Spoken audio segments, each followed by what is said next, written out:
വിദേശത്തുനിന്ന് സ്വർണം കൊണ്ടുവരാൻ ഉദ്ദേശ്യമുണ്ടോ? അളവ് ഇതില് കൂടരുത്. നിയമം പറയുന്നതിങ്ങനെ.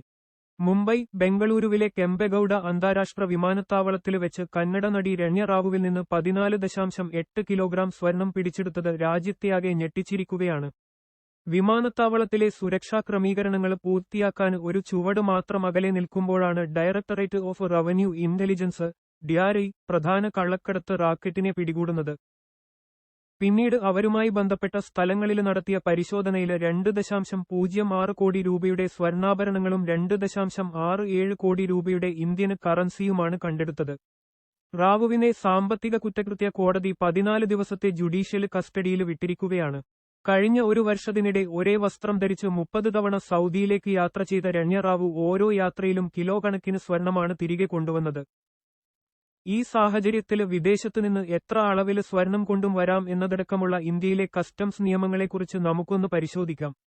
ഇറക്കുമതി, കയറ്റുമതി തീരുവകളെ നിയന്ത്രിക്കുകയും കസ്റ്റംസ് മൂല്യനിർണ്ണയത്തിനുള്ള മാർഗനിർദ്ദേശങ്ങൾ സ്ഥാപിക്കുകയും ചെയ്യുന്ന ഒന്നാണ് 1962 ഇന്ത്യൻ കസ്റ്റംസ് ആക്ട്. രാജ്യത്തെ കസ്റ്റംസ്, എക്സൈസ്, ചരക്ക് സേവന നികുതി കാര്യങ്ങൾ മേൽനോട്ടം വഹിക്കുന്ന ഏറ്റവും ഉയർന്ന ബോഡിയാണ് central board of indirect taxes and customs. ഇന്ത്യയിലേക്ക് പ്രവേശിക്കുന്ന ഓരോ യാത്രക്കാരനും ആദ്യം ഒരു ഇമിഗ്രേഷൻ ഓഫീസർ ക്ലിയർ ചെയ്ത് കൺവെയർ ബെൽറ്റുകളിൽ നിന്ന് തന്റെ ലഗേജ് ഉണ്ടെങ്കിൽ അത് എടുത്ത ശേഷം ഒരു കസ്റ്റംസ് പരിശോധനയിൽ വിജയിക്കണം. 2 ചാനലുകളിലൂടെ കസ്റ്റംസ് ക്ലിയറൻസ് തേടാനുള്ള ഓപ്ഷൻ യാത്രക്കാരനുണ്ട്. ഡ്യൂട്ടി ചെയ്യേണ്ടതോ നിരോധിതമോ ആയ സാധനങ്ങൾ കൈവശം വയ്ക്കാത്ത യാത്രക്കാർക്ക് ഗ്രീൻ ചാനല്, ഡ്യൂട്ടി ചെയ്യേണ്ടതോ നിരോധിതമോ ആയ സാധനങ്ങൾ കൈവശം വയ്ക്കുന്ന യാത്രക്കാർക്ക് റെഡ് ചാനൽ എന്നിവയാണ് അവ. നിരോധിതമോ നികുതി ചുമത്താവുന്നതോ ആയ സാധനങ്ങളോ ഡ്യൂട്ടി ഫ്രീ അലവൻസ് കവിയുന്നതോ ആയ യാത്രക്കാര് ഒരു കസ്റ്റംസ് ഡിക്ലറേഷന് ഫോം പൂരിപ്പിച്ച് റെഡ് ചാനൽ തിരഞ്ഞെടുക്കണം. അതിഥി മൊബൈൽ ആപ്പ് വഴി കയറുന്നതിനു മുമ്പ് അവർക്ക് ഡ്യൂട്ടി ചുമത്താവുന്ന ഇനങ്ങളും കറൻസിയും പ്രഖ്യാപിക്കാം. വിദേശ കറൻസി നോട്ടുകളുടെ മൂല്യം $5000 കൂടുതലാണെങ്കിൽ അല്ലെങ്കിൽ കറൻസി ഉൾപ്പെടെയുള്ള മൊത്തം വിദേശ നാണ്യം $10,000 കൂടുതലാണെങ്കിൽ വിദേശ നാണ്യം പ്രഖ്യാപിക്കേണ്ടതുണ്ട്. ഡ്യൂട്ടി ചുമത്താവുന്നതോ നിരോധിതമോ ആയ സാധനങ്ങളുമായി ഗ്രീൻ ചാനൽ ഉപയോഗിക്കുന്ന യാത്രക്കാർക്ക് പ്രോസിക്യൂഷന്, പിഴകള്, കണ്ടുകെട്ടല് എന്നിവ നേരിടേണ്ടിവരും. 1 വർഷത്തിലേറെയായി വിദേശത്ത് താമസിക്കുന്ന ഒരു പുരുഷന് തന്റെ ബോണഫൈഡ് ബാഗേജില് 50,000 രൂപ മൂല്യപരിധിയിൽ ഡ്യൂട്ടി രഹിതമായി കൊണ്ടുവരാൻ അനുവാദമുണ്ട്.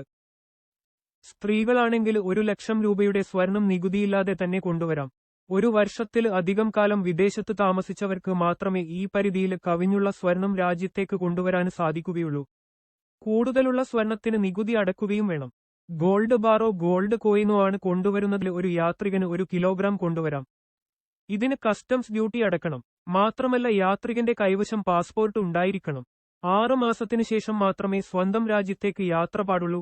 എന്നാലും 30 ദിവസമെങ്കിലും ഇന്ത്യയിൽ താമസിച്ചിരിക്കണം. ഈ യാത്രക്കാരൊഴികെ മറ്റ് യാത്രക്കാർക്ക് ബാഗേജിൽ സ്വർണം ഇറക്കുമതി ചെയ്യാൻ അനുവാദമില്ല. കസ്റ്റംസ് നിയമപ്രകാരം ഇറക്കുമതി ചെയ്ത സാധനങ്ങൾ പ്രഖ്യാപിക്കാതിരിക്കല്, തെറ്റായി പ്രഖ്യാപിക്കല്, മറച്ചുവെക്കല് എന്നിവ ഗുരുതരമായ കുറ്റകൃത്യങ്ങളാണ്.